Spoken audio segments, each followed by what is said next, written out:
back to my YouTube channel. Today I wanted to talk about borderline personality disorder in teens and diagnosing in teens. This is a really controversial topic. Some people are absolutely set on the fact that teens should not be diagnosed, and some people are very set on the fact that they should be diagnosed. Either way, I always feel like you should always talk to a professional. Please try to not self-diagnose. Obviously, if you don't have any resources and you've done extensive research, then that's a whole different story. But as a teen, please just don't self-diagnose.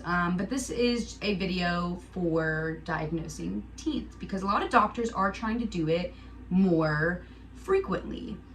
And they're doing this because getting that treatment early on is almost essential when you have a personality disorder, because when you get older and try and kind of tackle it then when you've already been dealing it for a while, it can be difficult and it can be hard and it can feel unmotivating. So a lot of doctors are trying to diagnose and get teens treated for borderline personality disorder as early as possible, so that way they can live a more manageable life as they get older. But we're just gonna hop right on into this video. I'm gonna go into some of the symptoms and kind of just describe how they're different from puberty and just regular stress and anxiety that come with just being a teen and hormones and all of that. And I'm also gonna give a little bit of signs from my childhood and how I kind of noticed now that I'm older that definitely was my BPD. So let's just get on into the video. So BPD and puberty can look very similar when you don't know what you're looking for, but when you know the differences, like the specific symptoms of borderline personality disorder and then just kind of puberty in its entirety, you can kind of see that there are very much so differences in BPD and just hormones and puberty and growing up. While most teens will experience emotional outbursts and even unstable or intense relationships, or they may, like I said, feel that anxiety and that stress, it's about how they feel it and how they experience it and why that kind of makes it BPD or not. So one of the first things I wanted to talk about was fear of abandonment. That is a big symptom in BPD, and it's not really just seen on its own. Well, no one likes to be broken up with, right? No one likes to be rejected, or no one likes to feel like someone doesn't want them or someone's breaking up with them or whatever it may be. No one likes to fail a test. No one likes that. And it's not about that, oh, well, they had a reaction to that, it means BPD. It's about how the reaction happened and why. So for fear of abandonment, obviously, when you get broken up with, you're upset. Someone with BPD in their teens may react outwardly and they might be very angry about it, or they may even internalize it and there might be self-destructive tendencies and that kind of thing. It's a very intense reaction, whether that reaction is an outward reaction or an inward reaction. It is a very intense feeling. Being abandoned or feeling like you're going to be abandoned or rejected or failed or as a failure or whatever is a very strong thing for BPD. We avoid it at all costs, real or imagined abandonment. We avoid it. So that being said, when you do get broken up with, having a reaction to that is normal. That's normal. But an intense reaction and being very either self-destructive with it or being passive-aggressive, pushing them away before they push you away, that kind of thing, or having a very outward emotional reaction, being very angry and screaming and throwing things, that kind of thing. That's all what makes it BPD rather than just a regular teenage emotion. And for me, it was always like the end of the world. When I felt like I was being abandoned as a teenager, or like broken up with or whatever it was, it felt like the end of the world. Like, I'm not even joking. It felt like the world was going to crumble down on me. It felt like the sun was going to collide into the earth that second and we had moments to live. No joke, that's how it feels. It's so intense and so strong. You often don't know how to process it or regulate it, especially when you're also going through puberty and hormones and other things. On top of that, it creates a whole big ball of just mess. I would always blame myself. like I said, I would feel like the world was out to get me and it was just gonna crumble down right then and there. One of the other symptoms is an unstable relationship with interpersonal relationships, an intense one. This can be your friends, family members, anyone that you're close to. For me, when I was a teen, I would more throw those emotions onto my family members than so like my friends at school or like my partner or whatever. It was more so at my family and at like my mom and my dad and my stepdad. That's where those emotions kind of went out when I was younger and a teen. I was very, very angry. I was always yelling and screaming, and I was never the problem. I always tried to make myself the victim, even when I was wrong. I had a very, very hard time believing that I was wrong and understanding why I was wrong as a kid. And that can also be a puberty thing, you know, that teenage angst, you know, like I'm doing what I want to do, but it's about how you react to it and that strong, intense reaction. And it doesn't have to be anger. It can be other emotions too. Anger is one of the big ones that is associated with BPD, but so is also like anxiety and just sadness in general. Euphoria is also one of the emotions that you get with BPD, and that one's a really, really strong and intense one also, as well as the dysphoria. Another one is an unclear shifting self-image.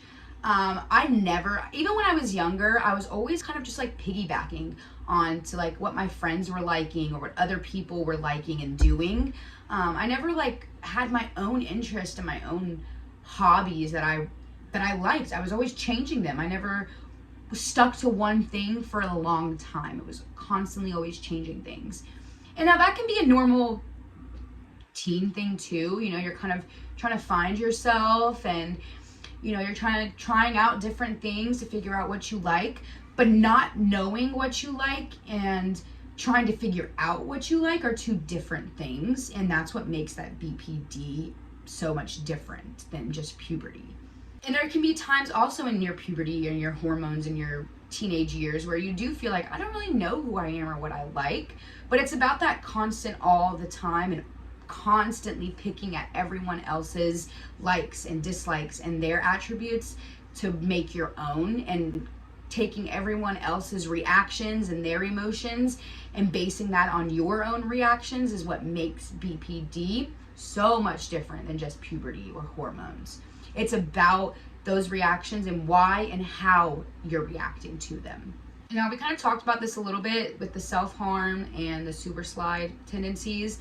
Those are very, very strong, almost kind of like first signs that you can kind of tell in teens. Now, just because a teen does do self-destructive things, it doesn't necessarily mean that they have BPD, but that is one of the 9 symptoms of BPD. It's very, very prevalent in people that have borderline personality disorder to be very self-destructive or impulsive. Also, impulsivity is a very, very big one for BPD as well. Now, being a teenager, and you may have other mental health disorders also that may create that self-destructive tendencies also. It's about why you're doing it and that kind of thing that kind of make it different, and coupled with everything else. If you're just kind of being self-destructive when things are kind of bad and go wrong, and not really doing it all the time, like when it's just like a minor inconvenience, or have the urge even when it's just a minor inconvenience, it may be something else.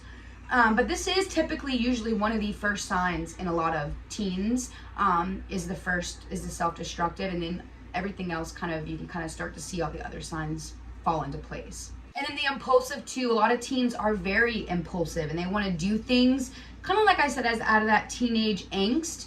Either they are not allowed to do things and they just kind of want to do them, but it's about how, like I said, it's all about how and why. If you're being very, very impulsive when you're having an episode or you're feeling very, very strong emotions, it's probably more so linked to BPD. If you're just kind of doing impulsive things because they're fun and it just seems like a risk that you want to take at that time, it may not be BPD. It's about why you're doing it. So if you're, let's say, you go through a breakup and you start doing really, really impulsive things, maybe you start reckless driving and spending like all of your money, coupled with the other symptoms of BPD, then it would be BPD. But if you're just experiencing the impulsivity of BPD, then it's probably not BPD. You have to have 5 out of the 9. So 5 out of the 9, okay? Another one I wanted to talk about was chronic feelings of emptiness or loneliness. This was really, really big when I was a teenager. I always described it as numb. I always just described it as this numb feeling, but it's just this emptiness, this just chronic emptiness, this worthlessness, this void kind of inside of you. And that's a really, really big symptom of BPD. And of course, everyone sometimes feels lonely. Everyone sometimes feels empty, like they're no good. And that's normal, but it's about like all the time. It's a chronic feeling of emptiness, which means it's happening frequently and it happens a lot. So when you do feel that emptiness and you feel that loneliness, that might be a BPD. It might be. Again, has to have other symptoms with it. You can't just feel loneliness or emptiness and say you have BPD. Another sign that I found that I had when I was younger was feeling out of touch with reality. I always felt like I was just like, it was dissociation now that I'm older, but when I was younger, I always kind of just described it as like an out of body type experience, and just kind of just being out of touch with reality, just not being on the same wavelength as reality and just kind of being distant from that. That was something I really felt a lot when I was a teenager, and when I got older and started going to therapy, that I realized was actually a part of my BPD, was always feeling like I wasn't connected with reality, and I was always just so different, and not even a good way, like not even a good way. So every kid is different, and every teenager is different, every person is different, and everyone reacts differently to things. And when children kind of grow up in either an abusive household, a neglectful household, or maybe even a family or household that doesn't match their temperament or anything, that can also cause a lack of sense of self and self-worth, which is a lot of the core basis of what researchers think BPD is caused by. And when they become older and they become teens, they start to engage in these impulsive and high-risk activities and these self-destructive tendencies. And they kind of look for ways to help feed that void, that emptiness. They look for ways to kind of feed that and to fill it up. And a lot of teens do experience feelings of depression and sadness, and then it's their BPD that kind of emerged in their childhood and kind of started in their childhood that turns it into those self-destructive and impulsive behaviors. It's all about the why, though. Why do they have these emotional outbursts? Why are they engaging in riskful activities? Why are they self-destructing? Why are they having these outward emotions that are intense and having these unstable relationships? It's all about the why, and how you're reacting to them. And just like I said, just because you experience one thing with that's BPD related doesn't mean you have BPD. You have to have 5 of the 9 symptoms. So you have to have more than just 1 or 2 things that you feel like relate to BPD. It has to be at least 5. Just want to put that out there. A lot of people think that, oh, well, I engaged in some risky behavior because I went out and I drank with friends, and just because you went out and drank with friends and engaged in an impulsive activity because you got broken up with doesn't necessarily mean you have BPD. That's just being a teen. But doing that constantly and all the time, and because you don't want to be abandoned and you're trying to avoid that abandonment, and you're trying to kind of regulate your emotions and control your own dysregulated emotions, that's what makes it the BPD. But that is basically it for today's video. I really wanted to put this one out there because a lot of people are very, very against teens being diagnosed with BPD, and I feel like the earlier the diagnosis, the better the treatment can be. I do feel like there is too early for a diagnosis because there could be a lot of other things, but at 16, I definitely feel like teens should be able to be diagnosed with borderline personality disorder. And they also have to have these symptoms, at least 5 of the 9, persistently and consistently for at least a year. You can't just go into your psychiatrist and at 15, 16 years old and say, I think I have BPD. They're probably going to evaluate you for a while and get you into therapy and maybe even some meds, depending, to evaluate you for a while before they give you that diagnosis. Because like I said, a lot of these things are similar. These disorders have similar symptoms, similar traits, and they look very, very similar, but they are very, very different. And if you get a misdiagnosis and you're getting treated for one thing and not the other, that can really, really hinder the thing that you need to get treated. So with all that being said, that is it for today's video. I hope you guys enjoyed. I hope it was helpful and informative, but that is it. You matter, you're strong, I'm proud of you, and I will see you on TikTok and in the next one.